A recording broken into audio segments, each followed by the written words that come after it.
okubako nga yagijeeko dda. Kati tujja mu masjidi tuzze kusaala kuba ku bye tuyiga mu ddiini, ne mubamu ne bannaffe nga baba n'eddiiru zaabwe, bwakugwikiriza nga osumagidde ye agitwala nga advantage. Naam, ekisembayo sebo. N'agamba nti nkole ki okufuuka mukwano gwa Allah? Ala inna awliya Allah la khawfun alayhim wala hum yahzanun alladhina amanu wa kanu yattaqun. Muno mu nsi mu baana Adamu mulimu mikwano gya Allah, muffe abatambula. Ekyo kimu. Ekyokubiri, ebitendo byabwe Allah bitugamba mu Qur'an al-Karim, alladhina amanu wa kanu yattaqun. Tebaba na khawfu, kutya. Ebimu ku bitendo by'abakwano ba Allah, afuna omusiiba nga gwakula ne guwola n'asigala nnomo. Omwana we afudde, kitegedde, naye ngenda kusala dhuhuri. Katumale okusala dhuhuri bazinye. Bayogera nti omusajja ono alina amagezi. Bakugambye omwana we afudde, oba totegedde? Nkitegedde bulungi.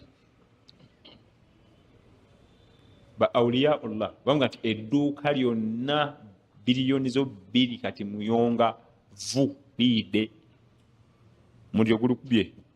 Alhamdulillah, alhamdulillah. Nimba dingina kusibuluka, kamala okusibuluka omusiiba omunene kaba wekati. Amakulu wakati mu musiiba n'ogutali musiiba aba afaanagana. Ba awliyaullah mikwano gya Allah okumuvuma n'omuwaana ye ewe ebimu, okumuvuma n'omukakkanya yenna bwoti n'omuwaana we wakabi, wallahi atukoledde nakati bifaanagana, atalina kyakyukaka. Ate ffe bwe bakuwaana ng'omera obumonde, bwe bakukkanya ng'ate ozimba yala kukuba ngumbi sala kunzanyirako. Kati ebyo bitendo birabye, naye byonna tekuli kyangu. Sebo musiiba kugamba ekigambo ekyenkanira nti edduuka lyonna vu.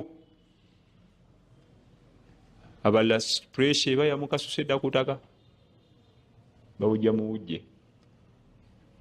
Obututimbe n'obututimbe bw'essente. Ate kale mwaddemu miliyoni 7 ngenda zibankinga, nenga nazibankinga enkya nazo ziyidde. Oliti alladhina amanu wa kanu yattaqun. Wabula abo mikwano gya Allah baba tebemanyi.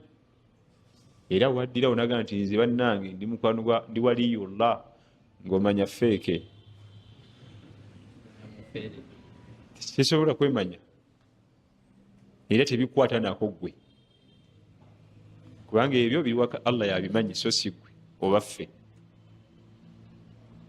Bw'otandikira okweyitira nti nze ndi mukwano gwa Allah ku nsi kuno, basi oba oyonoonye. Kubanga tolina ekiwummulo kyogera kigenda kugasa ki okuggyako okuleeta ebizibu mu umma, batandika okujja ofukamira nange mpa ku dduwa tusabireko engeri gy'oli mukwano gwa, then ate okutta ekkubo lyakugwa mu shiriki. So Allah tabaraka wa taala ffenna atufune emikwano gye.